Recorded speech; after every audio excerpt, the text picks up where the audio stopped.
Too low. Terrain. Right, it's about time that we don't live in absolute misery anymore. You know, we've been flying the Captain Sim 777 for the past 3 years, and it's been okay, but it's not been good. But everybody, yes, finally, yesterday, the company of PMDG, which stands for Pilots Might Die, Go Around, has released their 777-300ER. Yes, everybody, here it is. It has a symbolic price of $77.73. Everybody, I think that's very funny, and also a price that's very appropriate. I mean, we've seen much more expensive airplanes, and this seems to be of top-notch quality, and we shall check it out today. Here we are on the ground of Gibraltar Airport, and we can already work on starting the airplane up, which now actually is realistically simulated. So, for example, turning on the battery. Yes, okay, yes. You see, yes, the battery has turned on, but the screens haven't. And you might think, well, now the plane is broken or something, but it definitely isn't, because it takes a while for a big plane like the 777 to get these, batteries, warmed up and to have some of the instruments actually running. Something that does run is the primary flight display, which we can, do the ground service vehicle. Some ground maintenance as well. Yes, as you can see, the service actually does look quite nice, although it will definitely not be able to beat, GSX with their passenger animations. That definitely won't work. It kind of feels lifeless here now. I don't know if I've set this up correctly, but we can release all vehicles right now, and so I guess they're moving away. All right, they just despawned. Great. Let's maybe close all the doors right here, like that. Closing, perfect. And well, the cockpit still hasn't started up. Come on, why don't you work? Perhaps we have to turn on the APU first.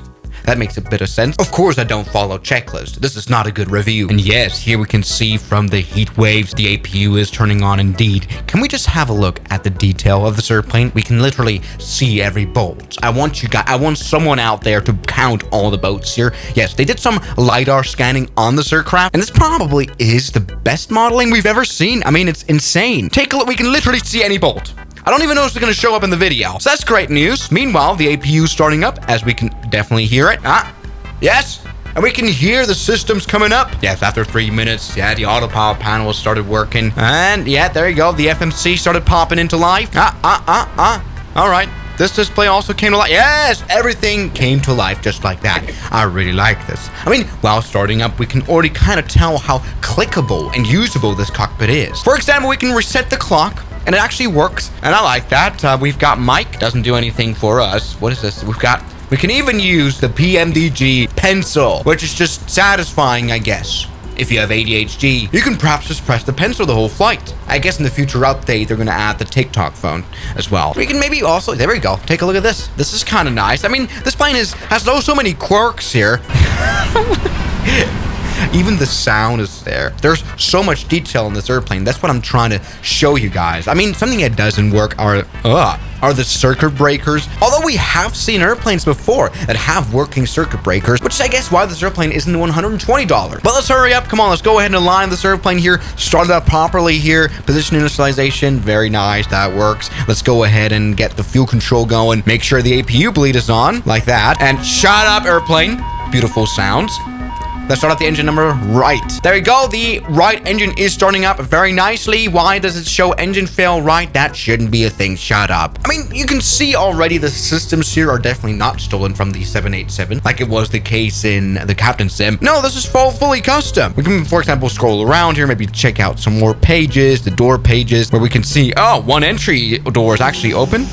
Or not armed, I'm not sure. We have the checklist here as well. We can use our mouse cursor right here to actually interact with it. Stabilizer. No, this is fine. This is actually pretty cool. We just have the stabilizer alert. Now it shows up in this control display. So that's actually kind of cool. Here we go. Normal menu, pre-flight check. I should have actually used that. That's very handy for realistic flying. I like it. Turn on the left engine right here. There we go. Left starter. I'm very happy with this airplane. I'm trying to show you that. We can take a look into the cabin, which is definitely a must these days for $80. But yes, you can see here, everything here is well drawn here. We have the business class cabin and the economy class over there, but that's where the peasants sits. We don't care. All right, everything is fine. Let's go ahead and reverse thrust now with this absolutely realistic airplane. First of all, though, we have to remove the chocks here of the big landing gear. We'll have to do that, of course, here. Remove chocks. Very nice. I kind of like how greasy the primary flight display is, because pilots are greasy. All right, let's go ahead now and reverse thrust. Yes, this is indeed the most realistic airplane, and well, it deserved only the most realistic flying indeed. I like how it automatically puts spoilers up. That's interesting. So we know that they work. All right, now let's go ahead and taxi onto the runway right here.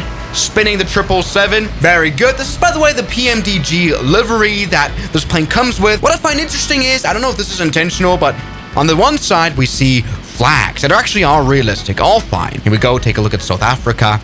But when we go on the other side, South Africa is reversed, and America too. Yes, indeed, all flags are indeed mirrored. Interesting. All right, let's go and configure the flaps right here. Config flaps. I didn't do any performance calculations, which is something that this display actually seems to offer. There we go. I mean, we can, of course, link it to SimBrief, check out our Navigraph charts, as well as using, again, the performance tool here, where we can enter the airport icon. There you go. Select our runway right here. There you go. Just entered in everything here. And we have the profile of the Gibraltar airport right here, I guess, with even the displaced threshold shown. That's kind of nice. Now we actually have the V speeds, which is pretty good. Whoops. I messed up. All fine. Let's take off right here from this runway 27. Full power indeed. We can hear the GE90 engines. Well, they sound kind of great. Why aren't we just... Oh, we are poorly accelerating. I think I pressed on the brakes. I think I still have the parking brake engaged, but all is fine. We can now take off. Maybe use this runway 27 right here. This is a big airplane. All right, there you go. We can now take off right here. We are running on very, very low weight, which is great. There you go. Put the landing gear up. 777 is taken off without any issues. And yes, I mean, this is an amazing model. I just wanted to... Let's maybe go ahead and provoke some wing flex, because this thing does it really well. Just like the real-life airplane. Yes, and we're practically turning this thing into a bird. Take a look at the wing flex. I think this is great. But something I think we just figured out was that the performance of the 777 actually seems quite promising, especially if we were low on weight right here. 7% of fuel. This is all fine. We are now approaching this Lugano airport here in the mountains. Maybe not the most realistic runway to test this 777 at all. But take a look at this right here. Let's go ahead and do a beautiful landing now on this runway. Yeah. It's all fine. This plane is complaining a little bit. All right, we are very slow. We are very slow. We can run this airplane very slow, by the way. We've got 30 degrees of flaps. So that's good. Let's come in for a landing beautifully here on this runway. Up. Terrain. Up. Too low. Terrain. So beautifully. Yes, there we go. Oh no, I think we just had a tail strike. That's what I was trying to provoke, at least. Yes, everybody, this airplane reminds you that you did do a tail strike. We don't have visual effects like maybe X-Plane does. But there we go. We've done a tail strike, but we've done definitely a landing that's worked, and we are alive and we are well. The 777 is fine. It's just that we need a little bit of maintenance. I'm very sorry about this. Talking about maintenance and such, what I always very much like about PMDG is their failures. Not that their airplanes are failures, but no, we can hear PMDG setups, aircraft, and then, of course, failures like that. We've got 3 active failures right now. Wheels and brakes and tires, miscellaneous, tail strike. We've literally broken the whole plane with this landing. Yes, there's lots of failures we can do, like fires as well. And not only in the engine, but also in the APU, for example. Yes! Oh no, fire in the APU. Something that, well, we cannot see. There is no visual model of it, but something that we should definitely distinguish. And we can do that right here. Yes, I just wanted to show you how in-depth the systems really are. That's not bad. I mean, there's airplanes that don't even have the APU fire discharge added. Right? Now, you know, I want to test the performance really now. I mean, we stopped insanely quickly at the Lugano airport. We shall try landing here at St. Barth's. Beautiful landing gear is hanging here. One little problem here about this airplane is that I wasn't able to actually have this insane tilt of landing gear show up in replay modes to actually watch border landings. Terrain. Up. Too low. Terrain. Oh, all right, there you go. That's been quite a landing. Let's go ahead and stop now. Reverse thrust. Fully out, and we can see, yes, the GE90 engines are able to stop the airplane. I very, very much like that. The thing that I don't like is that I can't show you now, for some reason, the brakes overheating. Yes, we went full power into the brakes. Normally, they should definitely have overheated. Yes, something that PMDG really took care of is recreating realistic tires as well. Take a look at how heavily used our tires are now because of this landing. No, for some reason, the brakes aren't actually smoking hot. That's a bit of a shame.